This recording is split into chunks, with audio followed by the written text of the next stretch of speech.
Hello students, today's topic is departmental undertakings from chapter 9 public sector enterprises. In this topic we understand a form of public sector enterprise. This form is known as departmental undertaking.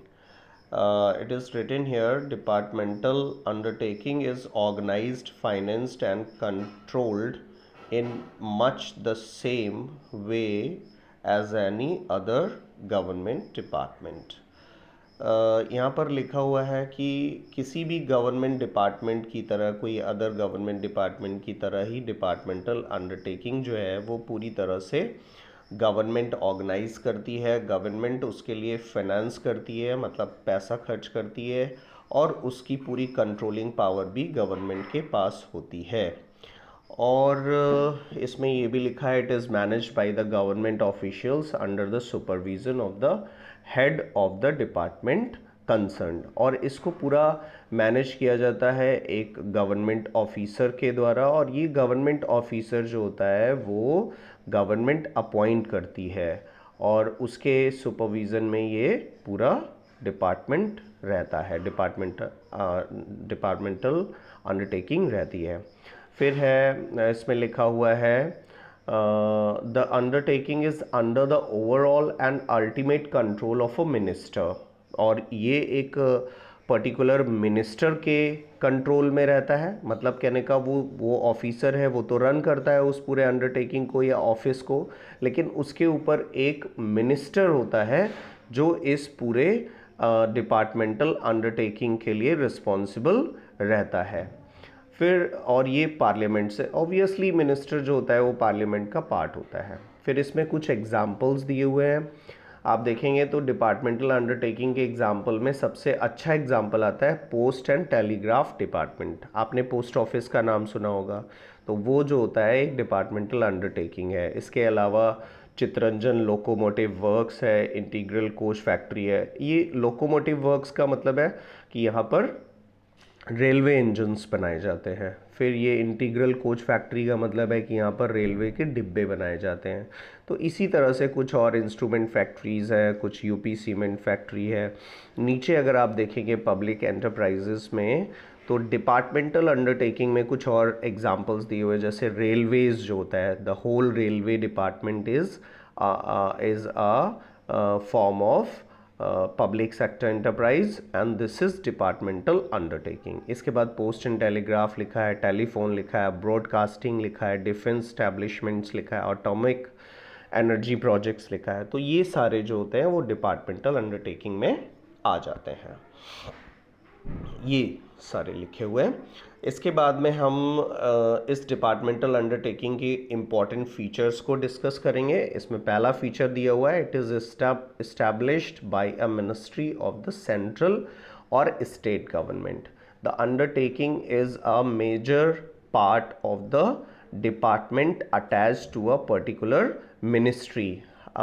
हम सभी को पता है कि जो government बनती है central government या स्टेट गवर्नमेंट में, तो उसमें अलग अलग मिनिस्ट्रीज़ होती हैं और उनका हेड एक मिनिस्टर होता है। तो इसी तरह से जो भी ये डिपार्टमेंटल अंडरटेकिंग होती है वो इस्टेब्लिश करती है एक पर्टिकुलर मिनिस्ट्री जिसके अंडर में वो डिपार्टमेंटल अंडरटेकिंग आती है। फिर आता है, अगर हम देखें तो सेकंड जो इसका फीचर है वो है, it is a part of the government establishment has no separate entity distinct from the government. ये कह रहा है कि इसकी कोई अलग से पहचान नहीं होती है और ये गवर्नमेंट इस्टेब्लिश करती है और इसकी वजह से ये गवर्नमेंट ही हैंडल करती है। इसकी कोई अलग से इसका कोई पहचान नहीं होती है, गवर्नमेंट को ही डिनोट करता है ये। फिर आते हैं third, it is financed by annual appropriations from the government budget. हम सबको पता है कि गवर्नमेंट अपना एक बजट, एनुअल बजट पास करती है, हर साल पास करती है। वो पूरे साल का बजट होता है और उस पूरे साल के बजट में पर्टिकुलर डिपार्टमेंटल अंडरटेकिंग के लिए कितना पैसा खर्च होगा वो पहले से डिसाइड कर लिया जाता है, तो उसके आसपास ही उसका पूरे साल का बजट रखा जाता है।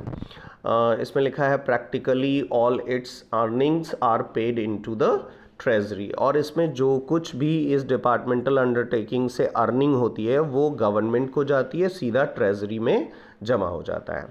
फिर fourth point is it is subject to the same budget accounting and audit controls as are applicable to other government departments.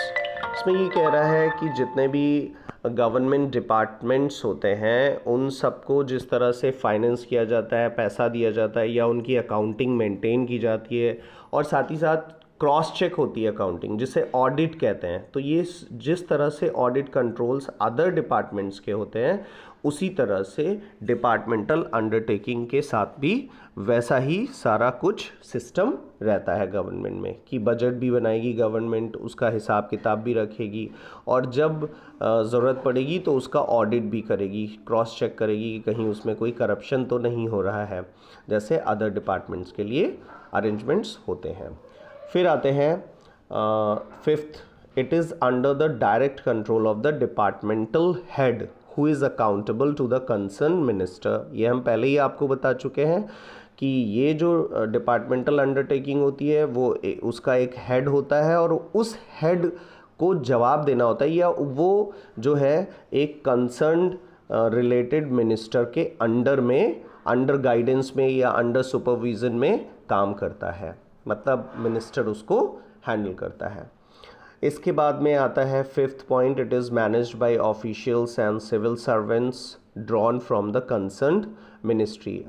अभी मैंने आपको बताया कि ये ऑफिसर्स ही इसको हैंडल करते हैं, सिविल सर्वेंट्स होते हैं, कहने का मतलब उसमें जो ऑफिसर्स होते हैं IAS PCS इस तरह के लेवल के, वो लोग इसको हैंडल करते हैं, लेकिन वो उसी पर्टिकुलर मिनिस्ट्री से रिलेट होने चाहिए जिसका वो डिपार्टमेंटल अंडरटेकिंग होगा। The officials are all government servants. Their recruitment, appointment and conditions of service are similar to those for other government employees. और इनका जो रिक्रूटमेंट या अपॉइंटमेंट होता है वो उसकी कंडीशंस जैसे IAS और PCS की होती हैं उसी तरह से, मतलब अपर रैंक ऑफिसर्स की तरह होती हैं, और उनको सारी उसी तरह की फैसिलिटीज़ दी जाती हैं। The undertaking has no separate staff of its own, और इसका कोई अपना सेपरेट स्टाफ नहीं होता है। गवर्नमेंट जब चाहे तब इसके स्टाफ को अपने हिसाब से चेंज कर सकती है, या पर्टिकुलर मिनिस्ट्री उसे चेंज कर सकती है। फिर लास्ट पॉइंट जो इसमें आता है इसके फीचर्स में, वो है it enjoys the sovereign immunity of the state. कहने का मतलब ये है कि इस अंडरटेकिंग में कोई भी इंटरफेरेंस गवर्नमेंट कर सकती है, लेकिन इसको कोई भी बाहर का पर्सन किसी भी तरह से नुकसान नहीं पहुंचा सकता, या इसके ऊपर किसी भी तरह का केस नहीं कर सकता है। ये सिर्फ गवर्नमेंट के ही ऑर्डर्स पे, या गवर्नमेंट अगर फाइल करना चाहती है तभी हो सकता है। तो ये कुछ इम्पॉर्टेंट टॉपिक था जो हमने अभी डिस्कस किया डिपार्टमेंटल अंडरटेकिंग, और इसमें सिर्फ आपको इसके मीनिंग और फीचर्स ही पढ़ने हैं। Thank you.